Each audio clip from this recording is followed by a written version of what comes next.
আমরা চলে যাচ্ছি রাজধানীর ডেমরায়, যেখানে রয়েছেন আমাদের সহকর্মী নাহিদ কামাল। নাহিদ, ডেমরার জলাবদ্ধতা পরিস্থিতি এবং মানুষের ভোগান্তি নিয়ে একটু জানতে চাই।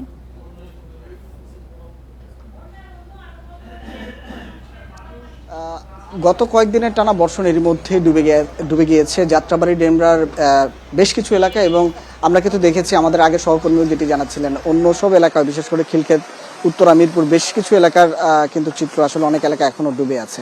এই মুহূর্তে ডেমরা যে জায়গাটি আছি এটি কিন্তু একটি গুরুত্বপূর্ণ সড়ক। ঠিক এই জায়গায় রয়েছে শামসুল হক খান স্কুল অ্যান্ড কলেজ, তামিরুল মিল্লাত মাদ্রাসা সহ বেশ কিছু গুরুত্বপূর্ণ স্থাপনা। আমি আমার সহকর্মী হৃদয়কে নিয়ে যদি এই সড়কের চিত্রটা একটু দেখানোর চেষ্টা করি, আমরা একটু চেষ্টা করবো যে একটু কতদূর যাওয়া যায়। এই রাস্তাটি জুড়ে যেটি দেখা যাচ্ছে, আমরা একটি অটোতে করে বা রিক্সায় চড়ে যাওয়ার চেষ্টা করছি যে আসলে যতদূর যাওয়া যায়। মূলত হচ্ছে এই সড়কটি দীর্ঘ সড়ক জুড়েই আসলে পানি বন্দি এবং বিভিন্ন জায়গায় খানাখন্দ রয়েছে, খানাখন্দের ঝুঁকিও রয়েছে। এবং আমাদের ঠিক বাম পাশে যে জায়গাটি দেখা যাচ্ছে এটি কিন্তু আসলে একটি ড্রেনেজ ব্যবস্থাপনা ছিল, কিন্তু এটি পুরো ভরে গিয়ে ড্রেনের যে ময়লা পানি, দুর্গন্ধযুক্ত এবং বিভিন্ন জীবাণুযুক্ত যেসব ময়লা পানি রয়েছে সেগুলো কিন্তু বৃষ্টির পানির সাথে মিশে পুরো একাকার। এক প্রকার বাসাবাড়ির যেই পয় নিষ্কাশনের যে লাইন রয়েছে সেই লাইনগুলো কিন্তু এই সড়কটির সাথেই ইনক্লুডেড, যার কারণে আসলে যারা এই সড়কটি দিয়ে যাতায়াত করছেন, পায়ে হেঁটে যাতায়াত করছেন, অনেকেরই আসলে পানিবাহিত নানান রোগের কথা কিন্তু বলছেন, এবং খোঁজপাসরা সহ বেশ কিছু যেগুলো পানিবাহিত রোগ আছে সেই রোগে আক্রান্তের কথা কিন্তু বলছেন। এবং দীর্ঘ সময় ধরে এর আশপাশে বিশেষ করে যেসব ব্যবসা প্রতিষ্ঠান, দোকানপাট রয়েছে তারাও কিন্তু ভোগান্তিতে আছেন।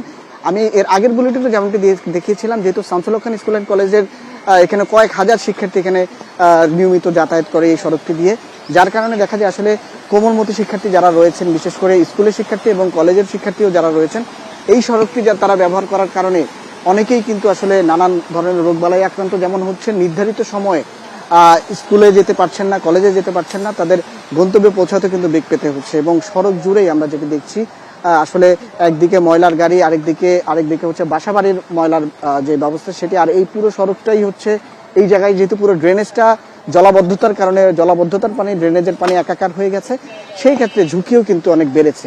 আরেকটা পরিসংখ্যান দিয়ে রাখি, এরকম জলাবদ্ধতার কারণে কিন্তু এই এলাকাটি ঢাকার অন্যতম একটি এলাকা, যে এলাকায় আসলে ডেঙ্গুর প্রবণতা, ডেঙ্গুর আক্রান্ত রোগীর সংখ্যা কিন্তু আসলে এই এলাকায় অনেক বেশি। এবং আমরা দেখছি বিভিন্ন এলাকা জুড়েই যারা মূলত এই সড়কটি ব্যবহার করে তারা অফিস আদালতে যাচ্ছেন, তারা কিন্তু নির্ধারিত সময় যেমন পৌঁছাতে পারছেন না, সকালে একবার যাওয়ার সময় আসলে এই সড়ক পার হয়ে তাদের গন্তব্যে যাচ্ছেন, বাসায় আসার পরে আসলে গোসল করা ছাড়া বিকল্প নেই, এমনটাই কিন্তু আসলে এখানকার স্থানীয়রা বলছেন।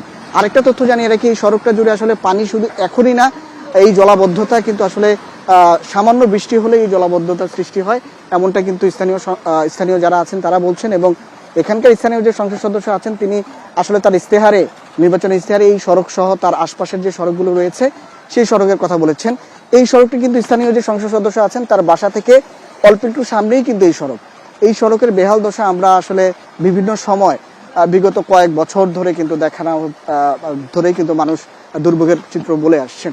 সবকিছু মিলে এখনকার যে পরিস্থিতি, আসলে যতদূর চোখ যায় এই সড়কটি এখনো পানির নিচে, এবং আশপাশের পানিবন্দী অন্তত কয়েক লাখ মানুষ, যেহেতু এখানে এর আশপাশ কেন্দ্রিক বেশ কিছু গুরুত্বপূর্ণ শিক্ষা প্রতিষ্ঠান এবং বেশ কিছু গুরুত্বপূর্ণ স্থাপনা রয়েছে যেগুলোতে মানুষের যাতায়াত বেশি, যে কারণে আসলে কয়েক লাখ মানুষের যাতায়াত আছে কিন্তু এই সড়ক এবং ডেমরা এবং যাত্রাবাড়ির কেন্দ্রিক যেগুলো সংযোগ সড়ক হিসেবে ব্যবহার হচ্ছে এই সড়কগুলো জুড়ে।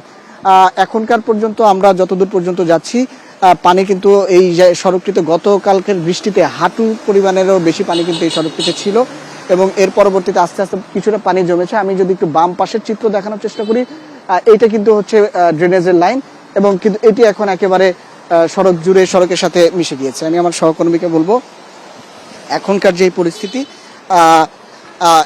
পরিস্থিতি সড়ক জুড়ে কিন্তু আসলে আমরা পুরো পানির চিত্র দেখছি, এবং ভোগান্তিতে এই এলাকার যারা বাসিন্দা আছেন এবং আশপাশে যারা যাতায়াতকারীরা আছেন।